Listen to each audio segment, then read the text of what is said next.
Okay, FAQ number 92. The question comes up, saved versus lost in marriage. Did an earlier FAQ on saved teens versus lost parents, how to get along there and everything. But now we're going to talk about what happens in marriage. Okay, now this is something that is a fairly common occurrence. You have two people get married, two lost people, and years down the road or whatever, one of them gets saved. And I've heard of this with both ways. I've heard a man getting saved and the wife is still lost. I've heard the wife getting saved and the man is still lost. That's usually the more common of the two. But what do you do in that situation? Turn in your Bible to 1 Corinthians chapter 7. 1 Corinthians chapter 7, verse 10. We'll start there and read down through a little bit, because it just spells it right out. It says, "And unto the married I command, yet not I, but the Lord, let not the wife depart from her husband. But and if she depart, let her remain unmarried, or be reconciled to her husband, and let not the husband put away his wife. But to the rest speak I, not the Lord. If any brother hath a wife that believeth not, and she be pleased to dwell with him, let him not put her away. And the woman which hath an husband that believeth not, and if he be pleased to dwell with her, let her not leave him. For the unbelieving husband is sanctified by the wife, and the unbelieving wife is sanctified by the husband. Else were your children unclean, but now are they holy." Okay, now let me just stop there. We'll continue reading here in a minute. If the couple can get along, and there's no real problem there, and the home is allowed to have hymns and Bibles sitting around and things like that, well, the husband or the wife might not be saved, but there's love in the relationship there, and you get along and everything else, then you're not to depart. But, verse 15, "But if the unbelieving depart, let him depart. A brother or a sister is not under bondage in such cases, but God hath called us to peace. For what knowest thou, O wife, whether thou shalt save thy husband? Or how knowest thou, O man, whether thou shalt save thy wife? But as God hath distributed to every man, as the Lord hath called every one, so let him walk, and so ordain I in all churches." Okay, so the principle there is, if you can get along with your lost husband, lost wife, depending on what you are, if you can get along, okay.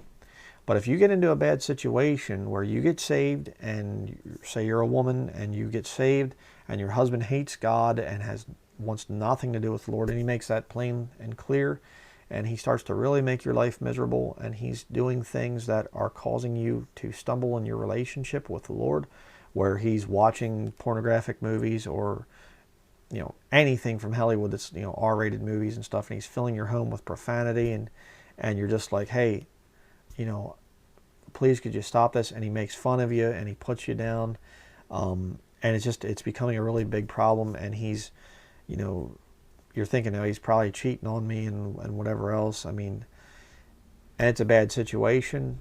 You're not under bondage in that case. And if it gets to a point where you cannot dwell with them in a peaceful type of a situation, and it's no longer a home that has peace, it's actually become a war zone, I'd get away from that situation.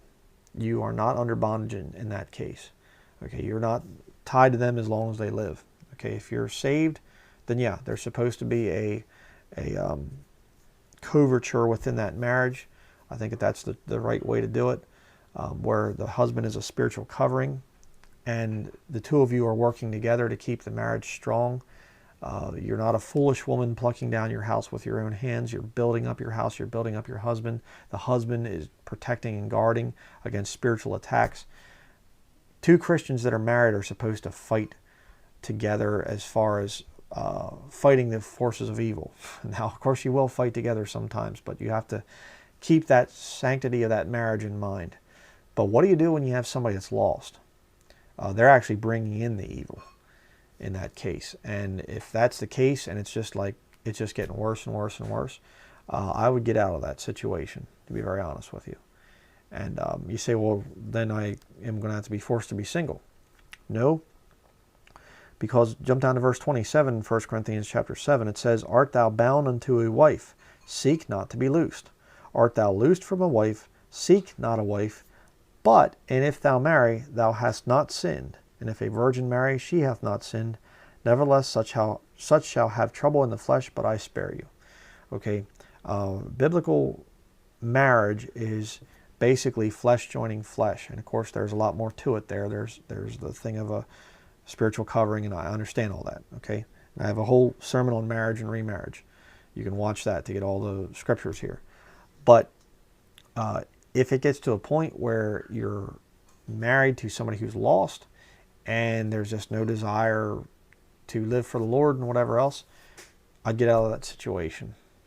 And if the Lord, eventually brings somebody who's saved into your life, and you really pray about it, because don't go into another marriage and make the same mistake over again.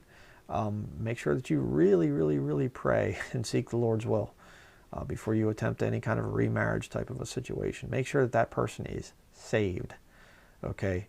And because if you don't, you're just making the same mistake over again, and your life is just going to be miserable. But so that would be how I would answer that question. If there's any way that you can work it out and just really, really try to witness hard to your lost spouse, do that. I mean, try everything that you can, especially if there are children involved. Try everything that you can to work that marriage out. Pray and fast. And, if you're a woman, or even if you're a man and you're married to somebody who's lost, I would just simply pray and say, God, I want them to be saved, and I don't care what it costs. If we lose everything, I want to see them saved. Show the Lord that you're serious about that, situation of that you want to be married to somebody that's saved. So that's how I'd answer that question.